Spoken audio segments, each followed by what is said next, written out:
Hey y'all, hey, welcome back to Truth, Trust, and Trajectory with your girl, Shaquem Bee, where healing meets transformation.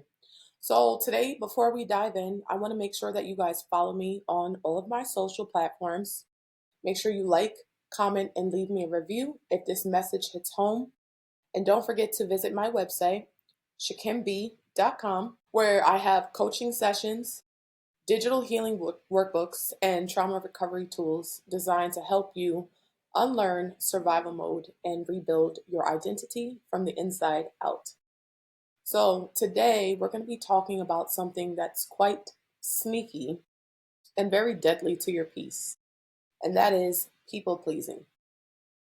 So, I want to talk about first the emotional addiction to approval and how to finally break free from it. I didn't wake up one day and decide to be a people pleaser.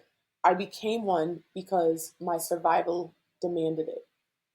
When you grow up walking on eggshells, when love feels conditional, your brain learns that approval equals safety.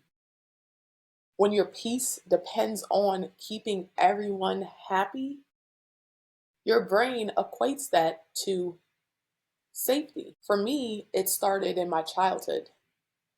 I learned how to read moods before I ever learned how to read books. If my parent was mad, I quickly had to learn how to fix it. And if someone was disappointed, I learned that I had to overextend and overcompensate to earn their approval. That pattern followed me into adulthood, and it also followed me into relationships. It followed me into motherhood. It followed me into work. And it also followed me into friendships. I remember at one point being in a relationship where every boundary that I set was treated like rejection. I would apologize just to keep the peace. And I constantly found myself in a cycle of over explaining myself just to be understood. The moment I finally stopped chasing validation, my body literally went through withdrawal. And it was like detoxing from a drug because, in a way, it was. So, the relationship that I was in, where I finally learned to start setting boundaries, I remember there was a point where I started realizing that there was a pattern of me trying to overextend, and buy people. So it'd be like, oh, you're mad at me? I'm gonna buy you food. You wanna hang out with me? And I say no, and the person might get upset or frustrated and try to guilt me into getting their way. Eventually, I would break down and give into it. I remember the first time that I actually set that boundary where I said no, right? I said, I think tonight I want to spend it alone. I want to spend the night by myself. I want to sleep alone in my bed. And to me, it felt like self-betrayal, but it wasn't. It was literally just my people pleasing, feeling like I had to give in to this individual. So the way that worked was I told him, I said, listen, I think that I should sleep by myself because I knew how attached I can get to people. And so my way of countering that was a protection method, which was, we can't sleep together tonight, but we can hang out after I get out of work for a couple of hours, but then you have to go home by 7 because I go to bed pretty early. And I remember his response was very manipulative. It was very predatorial. He made me feel like I was rejecting him.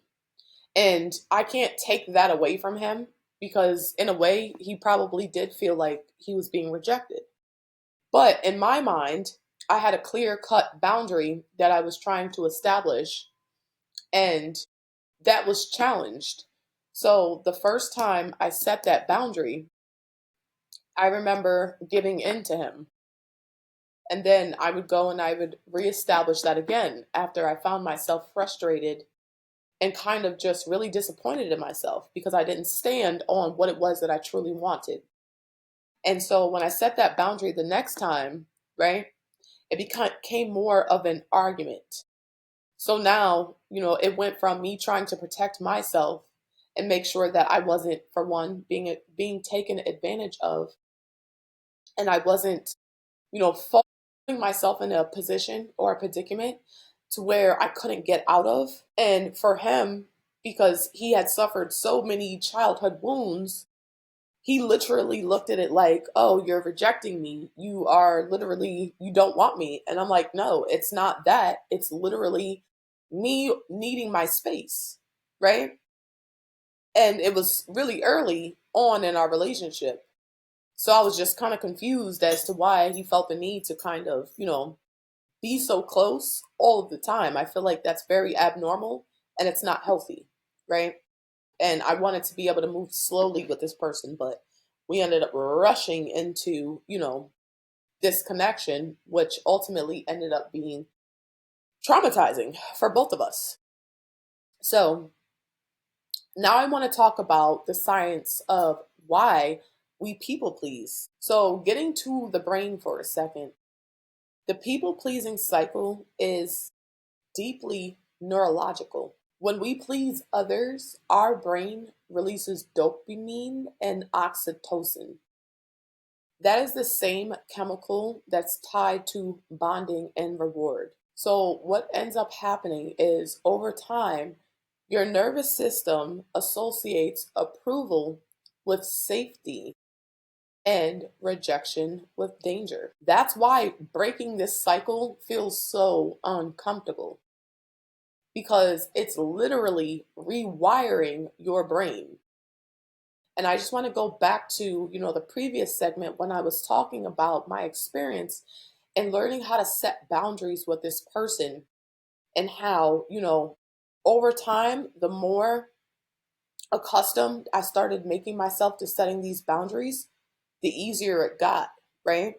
And there were so times where I would second guess myself or, start thinking more of what was beneficial to them than what was more beneficial to me, my peace, my safety, and my peace, right?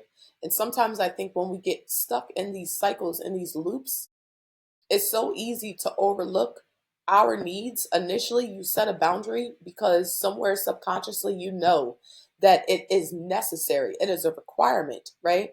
But we end up allowing people to come in and convince us that it's safer to prioritize their wants, their needs, and their safety over our own. And that should immediately be a red flag. At least it was for me, right? So after you start rewiring your brain, you then start teaching your body that disapproval does not equate to death. I remember sitting in that discomfort of saying no and going back and forth, feeling very conflicted that I had said no, that I had established a boundary, and knowing that it made this other person feel bad. They felt unwanted, they felt rejection. And even though that wasn't my intention, and I made it known, and that was kind of like the over explaining part of it, I still felt uncomfortable, right? Because there's a moment where you feel like you're fighting yourself to stand on that boundary or to stand on that decision to say no to something. And you have your reason, and sometimes your reason doesn't need to be explained. But I think when you have been stuck in a people pleasing cycle for so long, it feels dangerous to say no, right?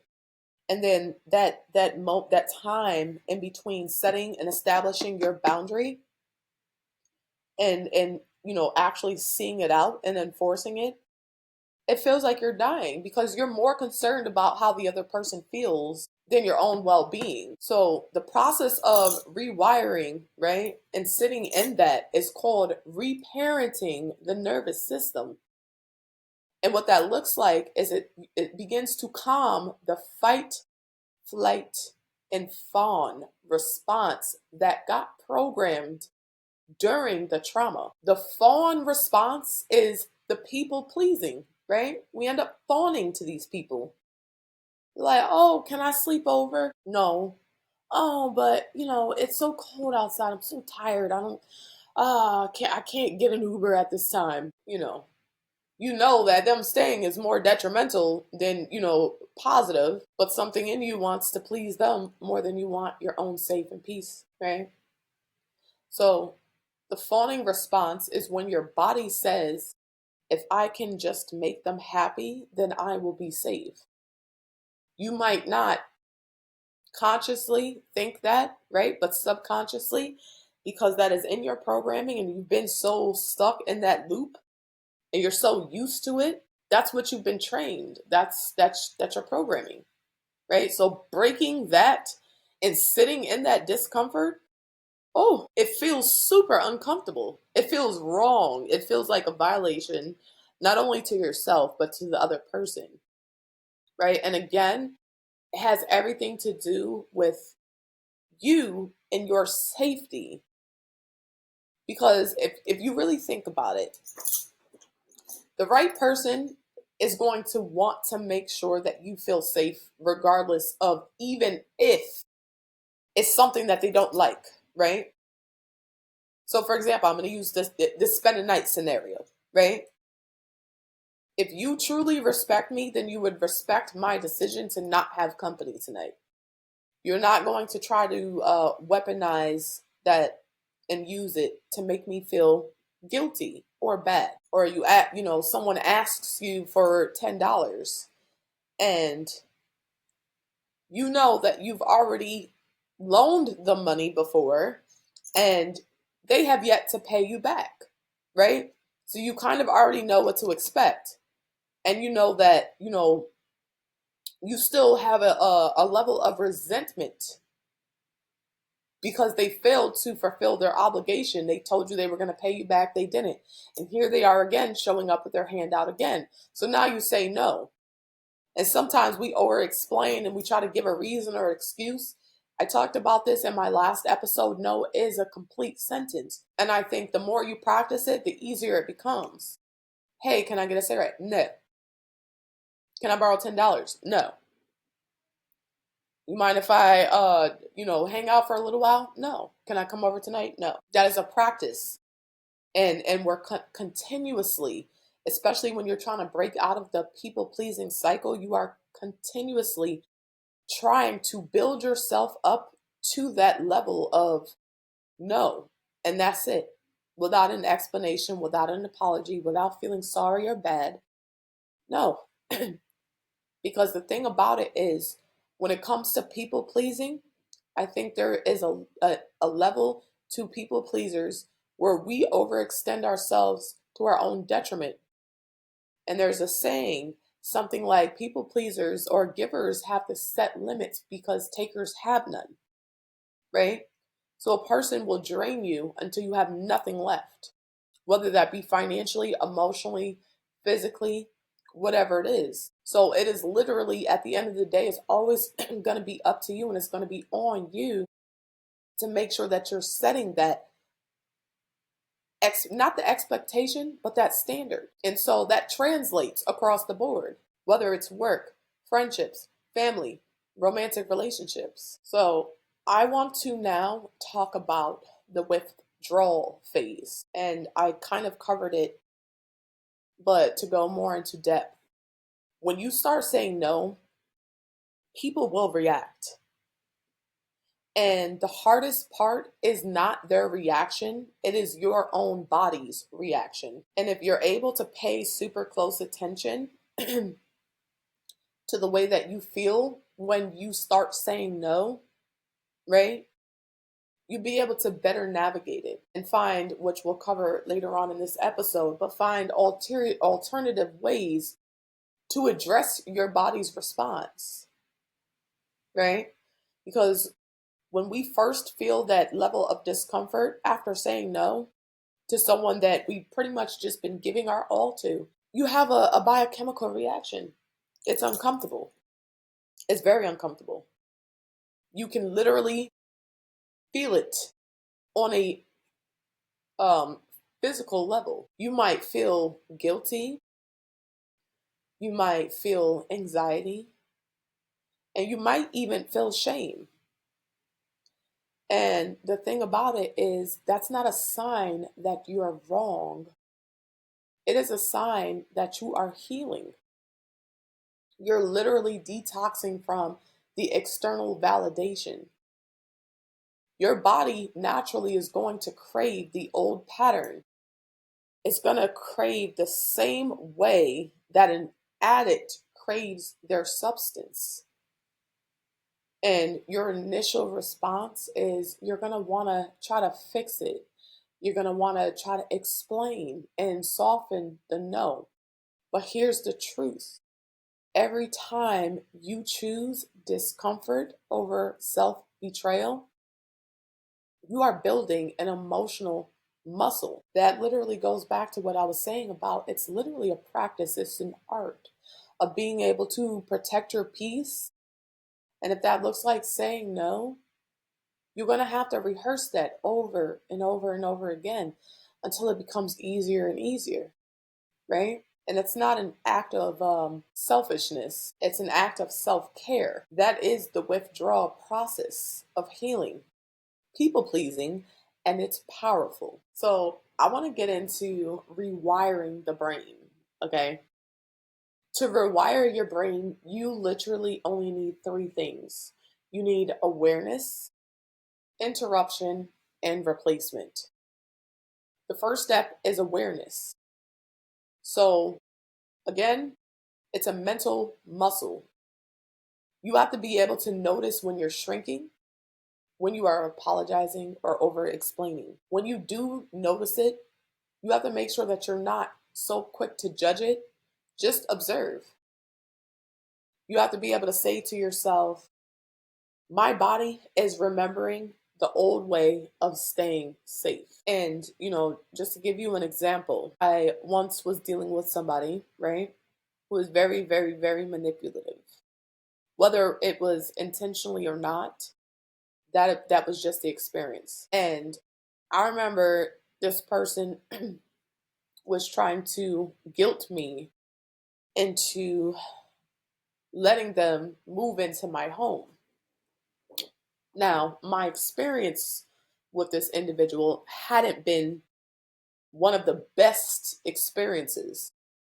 It literally, I found myself always having to, every other day, it was an argument, it was an accusation, it was, stonewalling, it was manipulation, it was just all sorts of ridiculousness, right? And so, when this person had asked me, initially I thought about it. But then the first thing that came to my mind was, is this something that I'm going to be able to tolerate for the next 5 to 10 years of my life? I like to live a certain way. I like organization. This person, not so much that, right? Still a great and amazing person, but organized, no. Clean, no. Neat, absolutely not. That would drive me crazy because that creates a stagnant energy for me.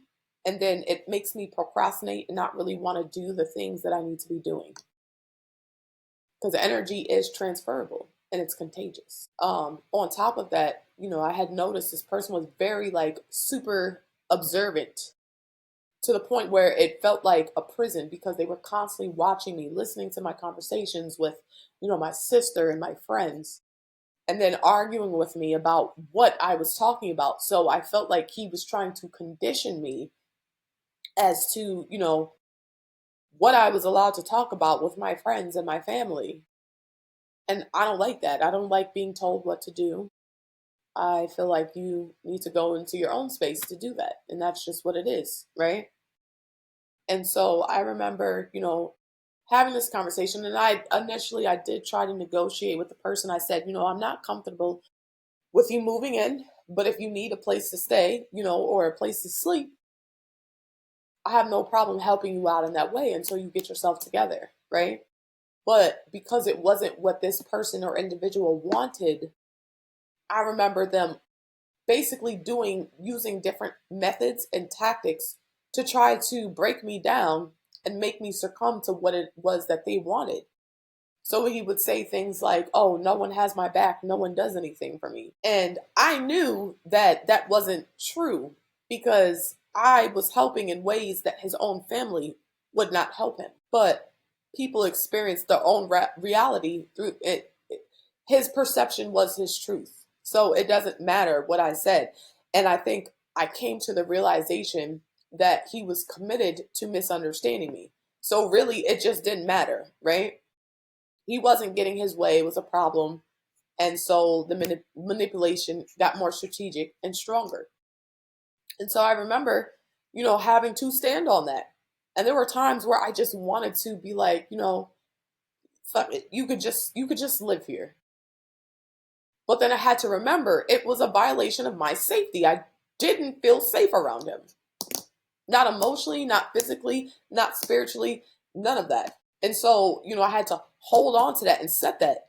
And in the same token, be very aware of my own response to his manipulation. And so I learned to distance myself, right? I keep my answers and my responses short because my no is final and it can't be negotiated, right? And not to internalize his response or his projections, because a person that is used to you over giving and overextending, they're going to up their level of entitlement. And that shit is one hell of a drug. Entitlement, in their mind, you've been giving me these things. You've been giving into me. So who the hell do you think you are now to say no? No, you gonna coddle me. That was the attitude, which was offensive, but it also helped me to make sure that I facilitated and strengthened that boundary.